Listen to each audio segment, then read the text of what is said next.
Look, I opened this jar of rotten baby food, and well, a butterfly came out. If I get a paper cut, that's tragedy. If you fall down a manhole, that's comedy. Welcome to the Comedians and Elevators podcast. I've got my guest, Brian Herskowitz. Brian, say hi, introduce yourself, and tell us a little Hello, bit about yourself. I'm Brian Herskowitz. I'm a writer, producer, director, teacher, martial artist. I do a little bit of everything. Uh, Martial artist. yeah, Nice. and we'll talk about that. Uh, All right. but primarily, I'm a producer, writer, director in the film industry. Started off in television, working my way up as associate producer on certain series, and then got into writing fairly early on and worked on a few series, and then hit the glass ceiling for age as a writer on television and switched over to features. And that's what I've been doing for the last couple of decades or so. Okay. I'm going to have to, because we're all getting older. I'm just curious about this glass ceiling. Is this, are you Yeah. saying it's age related? Yes. All right. Yeah. I'm assuming it's a cultural I thing. was a part of many years ago, there was a lawsuit brought by the Writers Guild against the agencies for age discrimination. And they stopped for some reason, the industry stopped submitting writers who were older than 40. So a bunch of writers who were, had hit that age limit ended up suing, and they won a fairly Wow. large settlement. I think $87 million or something. It was a big deal. I'm Goes back. assuming that's I because didn't they're get that, by the way. I didn't get sure. the But 87. I got a little piece. was that open in the culture? Were you actually hearing? I mean, it was basically something where anyone could testify that this was happening. Yeah, I mean, I didn't have to testify, but there were Right. people that did, and there was real evidence that there was collusion among the agencies to take the older writers who had been working for, decades and, kind of putting them out to pasture. Right. So, Right. but Well, I we're refused in to a go. whole absolutely. Well, we're in a whole world, a whole new world now Yeah. where the industry itself is transforming. So hopefully age is not a component of that. So Right? far right now it's doing, well, I'm okay. Oh, awesome. Well, you ready to get started, Brian? Sure, I'm ready. Listen, to my regular listeners, I know you don't like when at the beginning of these conversations I ask you to subscribe. None of us like it. I don't like saying it. I don't like it being in here. But it's frustrating. You know what else is frustrating? It's also frustrating when I look in the back end of the YouTube channel and I see that 56% of you that watch frequently haven't yet subscribed. And I know this because I see it in the comment section. You say things like, I didn't know I didn't subscribe. And that's actually what fuels the show. Basically, it's like you're making a donation to the show. So that's why I ask all the time, because it enables us to build and build and build, and we're going for the long term here. Hit the subscribe button, and we'll continue to build this show for you. That's my promise. Thank you to all you guys that do subscribe. It means the world to me. All right, so the whole point of the podcast is to Yeah, compare and contrast the comic versus the comedian. So right, I define the comic as any person telling funny jokes right, versus the comedian who's a funny person right. telling any jokes. So Brian, would you agree that you started a comic and evolved into a comedian? Um, let's think about that for a second. So if comic is anybody who can tell a joke, and a comedian is somebody who's already innately funny, who then tells jokes. I'd say that that's an interesting concept. I think that, a lot of the comedians that I admire most, the people that kind of came up through the ranks, the Robin Williams and the people like that that were innately storytellers, and I think that's really the difference between uh I'm trying to think who is there was a comic that used to do just, one-liners, one after the other. I want to say it's Jackie. I can't remember, but there are a few different comics that do that, and that's a craft in and of itself. So Mm-hmm. I don't know if I answered the question. What was the No, question? no, absolutely. I mean, basically, the reason why I started the podcast is Yeah. because I've been doing stand up, and Mm, the club owners and schedulers would like to know if you're a comic or a comedian so they can fit you properly in the right. lineup. And Right. so it's like, well, why is this How do even you define relevant? yourself? Yeah. Yeah, basically this is the definition, right? Are you just telling jokes, bang, bang, bang, bang, bang, or are you a character? Right. And that's important when you're scheduling for stand up. If you have a 15-minute set or whatever it is to know what's the tone, right? Because sometimes, the comedian can kind of have a not lower energy, but you're not hitting those points as fast. Right. The jokes would be maybe a minute in between, and so now you have a different tempo. Yeah. And so that's where the relevance is for me. But of course, as we can say, it expands greater into film, TV, and everything else comedy Sure. related, right? Yeah, So for you ready sure. for the first question, Brian? I'm ready. All right. So it's about the role of persona in comedy. So how much of the comedian's voice is a character versus their real self? So I think that varies greatly depending upon the comedian. I've known so I knew Robin Williams pretty well. My wife was an actress and was on Mork and Mindy with Robin. So for about 2 years I was around him all the time. And he was pretty much the same on as he was off. So he Hmm. had the same energy most of the time. He had two speeds, on and Right. off. So if he was on, he was on. And the things that came out of his mouth, the jokes he told, the stories he told, they would come to him in kind of a jumble of inspiration. Hmm. And then he was asleep. So it was one of the two. Oh, And I think there are comedians who build their lives like that. And then I yeah. think they're the kind of cerebral comedians like a Steve Martin. Steve, hysterically funny, but that's not who he is in person. I think he's somewhat shy. I think he's somewhat quiet. I think he's somewhat reserved. So I really think it kind of depends on, who that person is and how they approach their craft. I really like your explanation. So when you say, I'm assuming we're talking about energy levels, especially, Well, not you know, just energy levels, but character. So you so would when ask you're you would saying, ask about character, right? yeah, absolutely. Mhm. So is the idea that perhaps when you're on, you're in character. When you're off, are you, or at least have you seen you're still in character? Well, again, I think that depends on the person. So Robin was genuinely Robin on camera and off. He was just that guy. Steve Hmm. Martin, I think, is somebody who puts on a character on stage that is not who he is in life. I think if you approach him, he's probably very polite. I think he's brilliant. I think he's, funny as hell, but I don't think he's on like he is on stage. I don't think he goes, I don't think he's doing King Tut Hmm. as he's walking down the street. Robin would. Robin would have. Yes. But would he also nod if he's walking down the street? Would he nod? Yeah, I Right. think like hello. Well, I'm saying that there's a lot of people, I don't know too much of his personal life, but staying out of the public eye where you wouldn't You know, see him if he's not in character.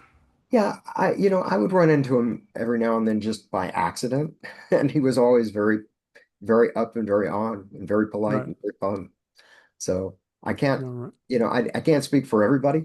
I used to hang out a little bit at the comedy clubs, whether it was the Improv or what was the other one?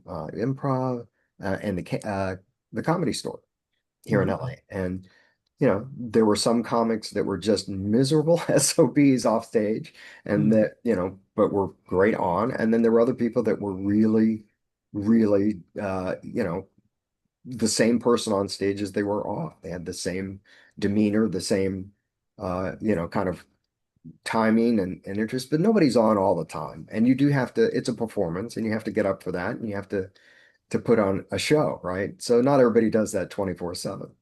Right. All right. So punching up versus punching down. So where do comics versus comedians stand on this? And let me put it in some historical context. Sure. Did a jealous medieval prince become the first comedian by killing the court jester? Ah, interesting. Well, that's an interesting concept. I haven't thought about that.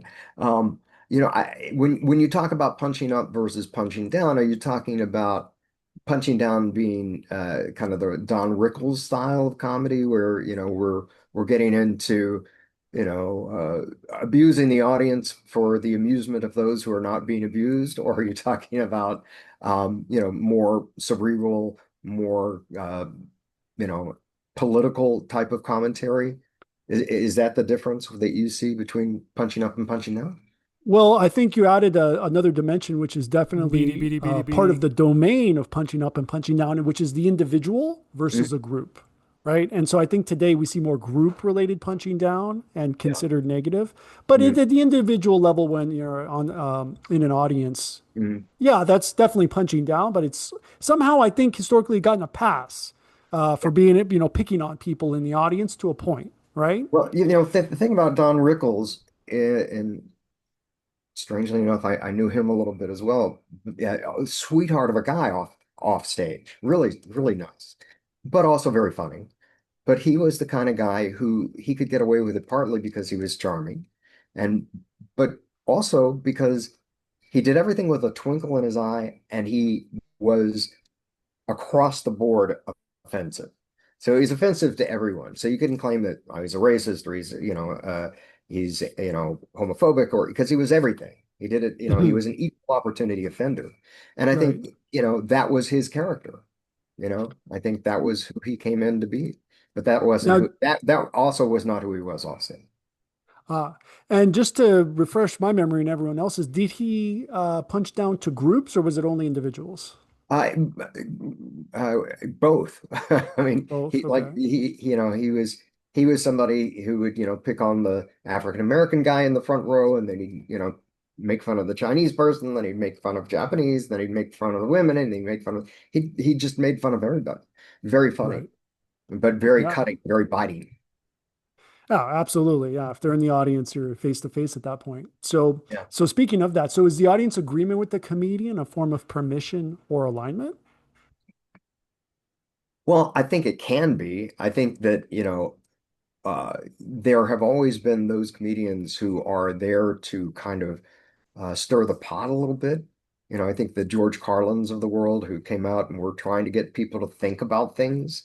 But I think that, when the audience is with a comedian, um, they are in some ways tacitly approving of that material. So, if you were somebody who was watching, I don't know, a Chris Rock, you know, uh, special and he was talking about something that was controversial. If you were in agreement with him, you were part of that team that was saying, yeah, that's right. I think that the controversy comes in when you have people that say things and the audience is in disagreement with them. And suddenly you have, and now particularly where everybody's got a cell phone and, we see everything. I think that, now people are oftentimes, and I think to the detriment of comedy, being careful. Well, yes, I would agree with you there. Is that perhaps the reason they're being careful is they can't find common ground with the audience? Um, I don't know if it's that they can't find common ground. I think it's that there is such a divisive kind of uh, rift in the world right now that there are some people that are looking to pounce on statements. They're looking to Yeah. find something that somebody said that was, against their position. So I think you get a lot of people, if someone says something that is particularly sexist, particularly homophobic, particularly racist, that's going to be hit on real quickly, and Hmm. people are going to make a deal out of it. Whether it should be or not, that's a whole nother discussion. I mean, I think about Michael Richards, who on stage famously blew up his career by, Yeah. shouting out words that should not be shouted out. Do you know him? Have you ever met him or know him personally? Now, I gotta, if you, since you do, Yeah. was he, and I think perhaps Robin Williams is in similar Uh, vein, channeling their higher self? Channeling their higher self. I don't know if he was, one thing about Michael, I didn't know him well. I met him a Right. few times. He was always very polite, very nice to me, but we weren't friends. I don't know the guy, but he's somebody who very much was putting on a character for his Hmm. performances, and it was not who he was, but he was meticulous about his characters. Right. And I don't know if it was channeling his higher self, Well, particularly in the moments where you ended up, he didn't go high, he went low. And when he well, did that, that's what I'm saying. Yeah, perhaps his method got hijacked, and We saw the results at that Well, I moment. think he got frustrated. Okay. I don't know the circumstances beyond he was being heckled by these guys, and Right. I think he struck out in a way that was not right and not fair. And I Yeah. think he got again, everybody having a cell phone and the ability to record everything. He Yeah. got Yeah. caught, and he got caught and got slapped pretty hard for it. I mean, I just, I haven't seen it in a while, but I just to touch on it. It seems like it got caught in some time loop, right? And it just was like repeating infinitely until it wasn't. Does that make sense? Yeah, I don't know if that was the case or not, but I can Okay. say that it certainly, it changed the course of his future. Let's put it that Eh, way, for sure. Yeah. So, how does the silence when your joke doesn't land Mm. hurt physically, emotionally, or morally?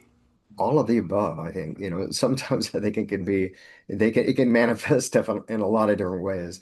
I have in my early days attempted comedy a couple of times and was like, yeah, this is a little too painful for me. I'm not going to be doing that. But I've been a comedy writer for, sitcoms, and when a joke doesn't land that you thought was gangbusters, it does Mhm. hurt. And first and foremost, it hurts emotionally. It's not usually a physical pain. Uh, and it's not a moral judgment. It's usually just what people find funny. And everybody can look at something and say, well, that's funny to me, and somebody else says, well, that's horrible. And I think Mel Brooks defined comedy as, if I get a paper cut, that's tragedy. If you fall down a manhole, that's comedy.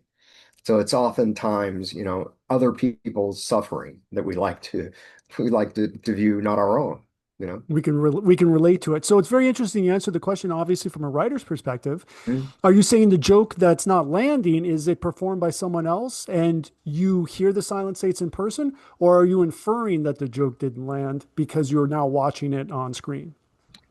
Well, I mean, I was thinking of examples where, you as a writer have written something you think is funny as heck, and you have an actor or, performer out there working their hardest to make that joke work, and they do the joke, and there's no laughs, and nobody's falling off their chair.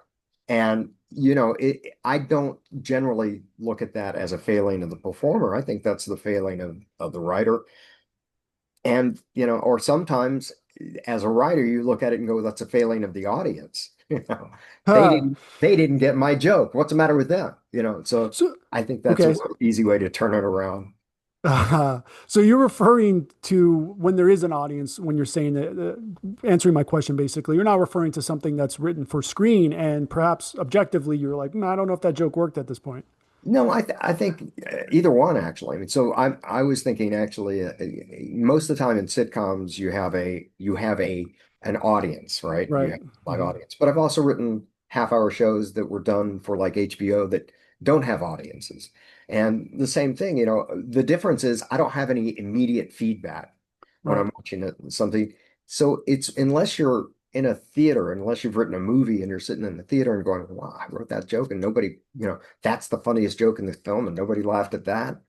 Unless you have that immediate feedback, either of the performance with a live audience or performance in a theater, if you're sitting at home and watching television and, a joke goes past you, as a writer, I have no concept of whether or not it's landing with an audience. I presume that, if I've written it and somewhere somehow people are laughing hysterically at it. That's the way I look at it. So, and I've written jokes on hour-long episodics where, there are shows that I've done them where I presume there are people that are, holding their belly laughing at the time that the joke goes past. Right. So are comics more universal while comedians are more culturally specific? So comics, almost by definition, if you say anybody who tells a joke is a comic, there's a whole lot of people that can do that, that will do that. If it's more the idea of the professional comic, someone who's not only able to tell a joke, but able to tell a joke in front of an audience and get that audience to laugh at their performance, I guess that's probably about a 50-50 proposition.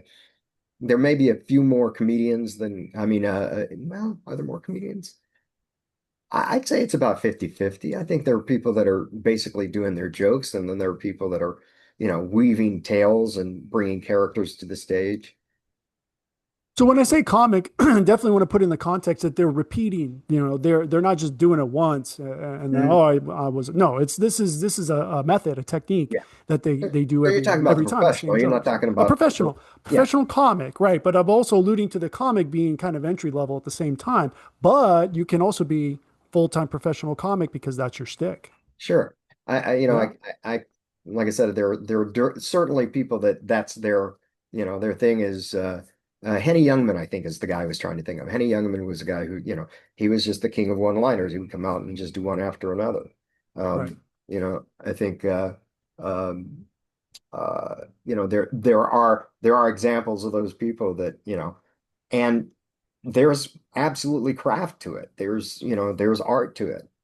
I think it probably takes more thought and more rehearsal and more, pain to become a comedian based on the definition you're using as a comedian, somebody who's crafting a story that gets us to the punchline that then people are reacting to. I think that's a higher, a slightly more lofty goal. Okay, so very important question. I'm ready. Advertising and self-promotion. Mhm. Who advertises themselves more? The comic, the comedian, or the magician? You know that place where you're not conscious and you're not sleeping either? That's your power bill to the electric company. Right here. I want us to be here with free energy, where the Wardenclyffe Tower meets the Eiffel Tower. But that's not where we are. We are here, where you've got the utility and you've got residential solar. Between these two, we know which one saves you money. This is where we can go in the meantime. But this is where I want us to be now, and this can be done now.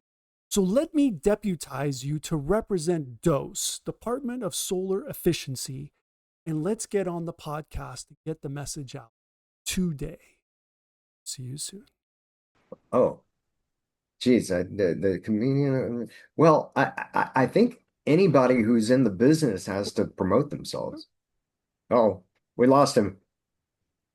What happened? You all right?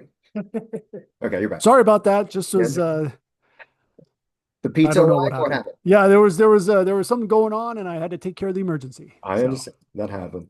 I think we're in a place where only the tall poppies get recognized. So it's, how do you stand out from the crowd? Um, I don't really think of magicians as particularly uh, you know, effective in the world of self-promotion, but then I don't know that many magicians. I know some, but the people that I've met and that I know, some of them are already, very big in that industry, so they don't need to self-promote. right. But they do. I'm thinking of the David Copperfields and the Penn and Tellers of the world. But then I have a friend who's a magician. He does kids' parties, and his promotion is mostly, "Hey, here's my card. If you need a magician, come call me."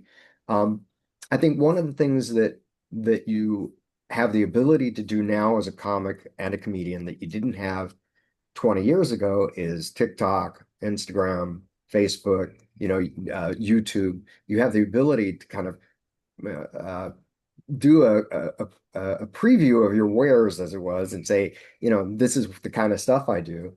And I see a lot of interesting things that some of the younger comics are doing, these kind of long form investigations on subjects that they like to talk about, where they look at movies, that they look at amusement parks. So or a business venture, and they'll break it down and talk about it. And they'll do these 30-minute videos where they're really focusing on a segment and using their humor in that. And my daughter watches these things all the time, and I'd say, so what is this guy? Is he what does he do? And they say, well, he's a comedian. Oh, he's a comedian. Yeah. I said, and he goes off on the right. Yeah. I said, what does this have to do with that? Well, it's just something he does to help promote. And I'm like, oh, okay. So I think I think probably the comedian probably does a deeper dive on self-promotion, but I think the comics have the ability to do the quick, down and dirty, fast and funny, one-liner after another. Here's some of the jokes of the day, kind of a thing, and promote themselves that way. So I think it's the same animal with, different hair. All right. I'm curious so how long that hair can get, but we'll Yeah, leave that for another time. So, censorship and offense. So, yeah. does a comic avoid offense while a comedian courts it to prove a point, like a magician? No, I think that's an individual choice that a comic or comedian makes. I think that there are offensive comics and offensive comedians, and I think there are also, there are people. I mean, I hate to invoke his name, but Bill Cosby was, Mhm. infamous for, not wanting to work blue, ironically, and Yeah. sadly, he was a brilliant comic, brilliant comedian. Well, One of the which one is he? Comic or He's comedian? a comedian. He's a comedian. Okay. Yeah. Okay. He was brilliant, and he was fun to watch. He was hysterical. I spent an evening with him once years ago, and he Long was, evening? huh? Long But evening? I said, what? No, I said he long didn't rookie long me. evening? Oh, No, he didn't rookie me or anything. It okay. was just, but it was actually kind of an interesting thing. He was doing a show in Houston, Texas, where I'm from. I was 14 years old.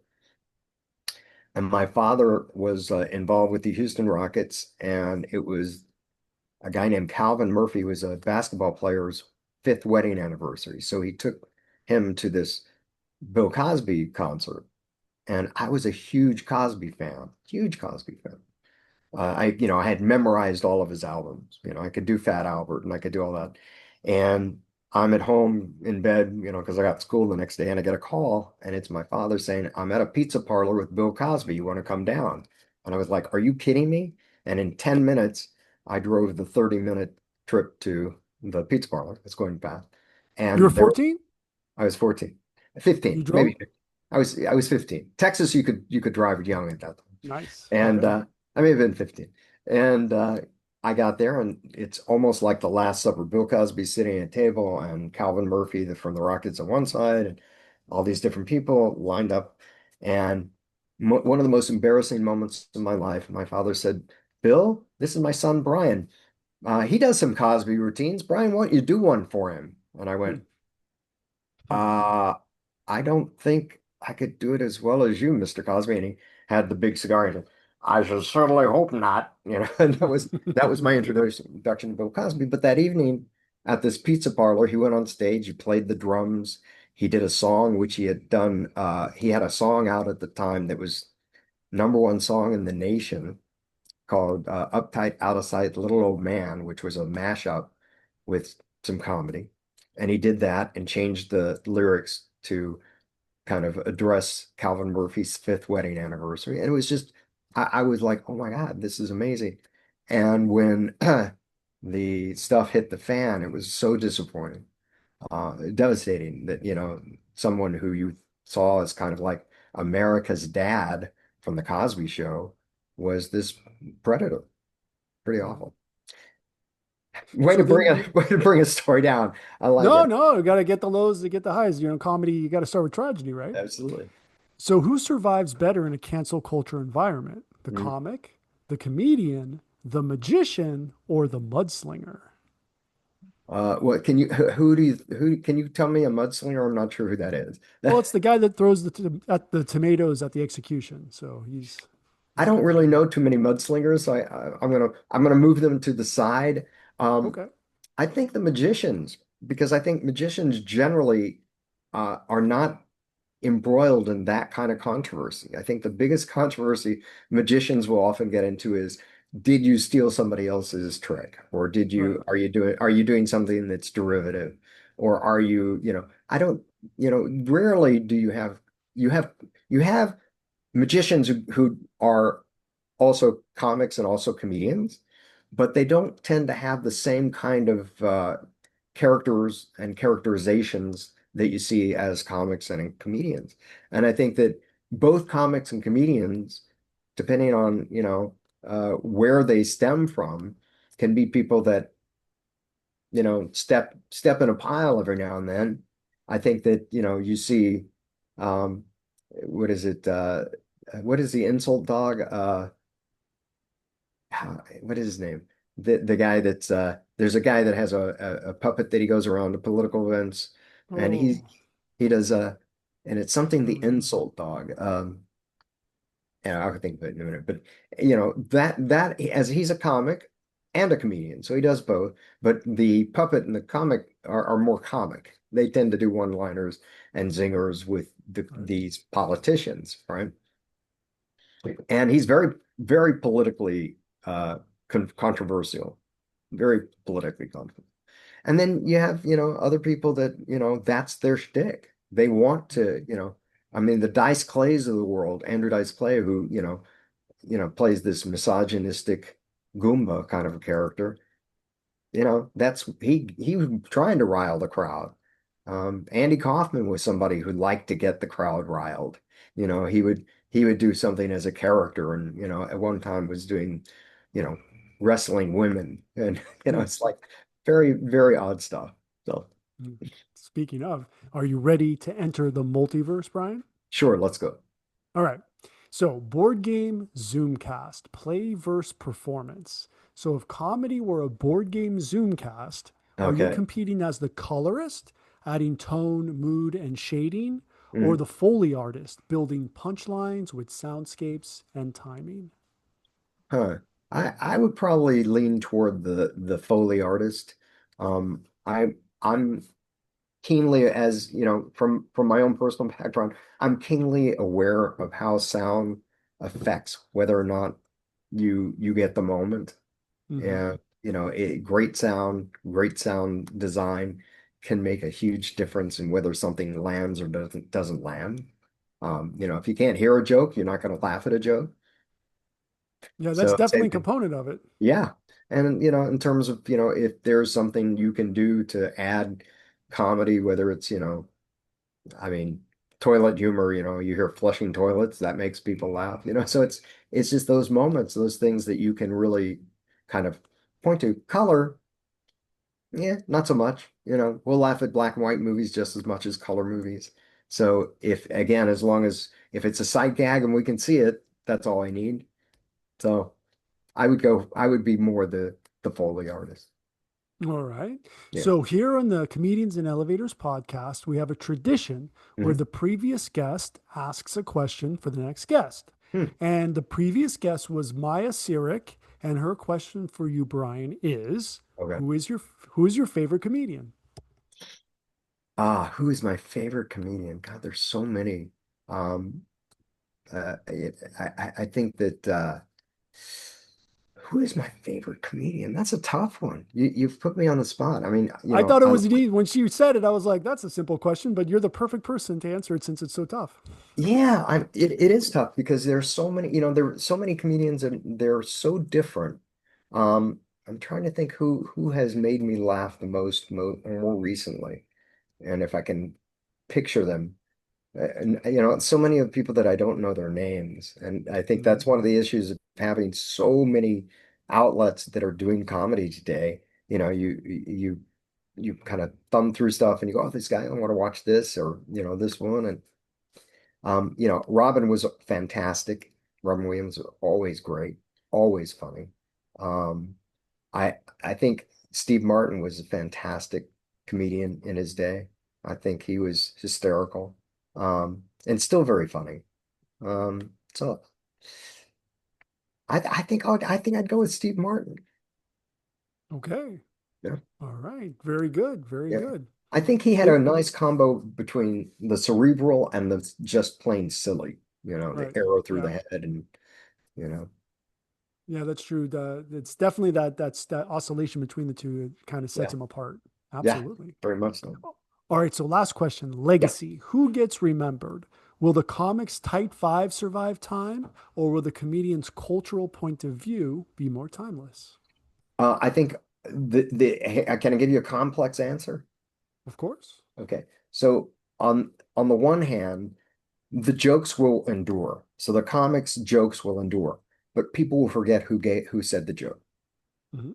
On the other side, the comedian, their routines that have survived the test of time, survived the test of time.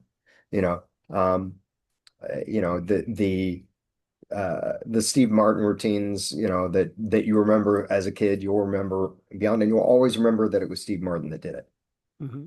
But if I tell you a joke, you may remember that it was me that told you that joke. You may not, but that joke will be repeated. And because it's something that is self-contained and it can be shared, kind of passed down like an unwritten language, you know, from person to person. I mean, how many jokes do we know that are old jokes and we have no idea where they came from, right? I But you know, mean, you're you calling can this definitely. complex, but you're answering the question in exactly the right tone, which no one has in 100 episodes until this point. Well, I'll pat myself. But you know, I think of, you know, things, you know, Steve Martin's doing, you know, Let's Get Small, you know, and talking about driving where he's small and, you know, Mm-hmm. uh, getting pulled over and are you small? You know, I mean, that stuff, it's just brilliant. And you won't, you know, I could tell that joke to someone and they're going, oh, that's Steve Martin's routine, Yeah. you know, and that's something that makes it a little more difficult for people to steal, you know, because you can tell a joke. Like I said, you can tell a joke, and it can be, you know, how many people does it take to screw in a light bulb? And whoever created the light bulb jokes, you know, 50 years ago, you couldn't tell me, I don't think, unless you know. Do you know the answer? I don't, but I can imagine that AI is going to steal a lot of jokes once You it could gets think, good at being able to tell jokes. right? And that's We have to where we're stop going that to, now. We need to put a stop to that right now. or we can all become comedians in the elevator and tell these jokes. And so we That can there you go. remember We them. could do that too. Sure. Right. Well, Absolutely. Brian, thank you so much for being my guest. Where can everybody find you online? You can find me at brianherskowitz.com. And if you're a mystery lover, please check out my book Conceptus, which is a Laura Drummond mystery. And if you're a screenwriter and want to learn how to write screenplays, check out my book Process the Product. Both of them available on Amazon. Awesome. Well, Brian, thank you so much for being my guest. And for everyone, please like and subscribe. And we will see you in the next one. If you're interested in too much information like in the network state or Mantipus the chicken shit, check out this video. Or is it this one right here? Well, either way. Lizard.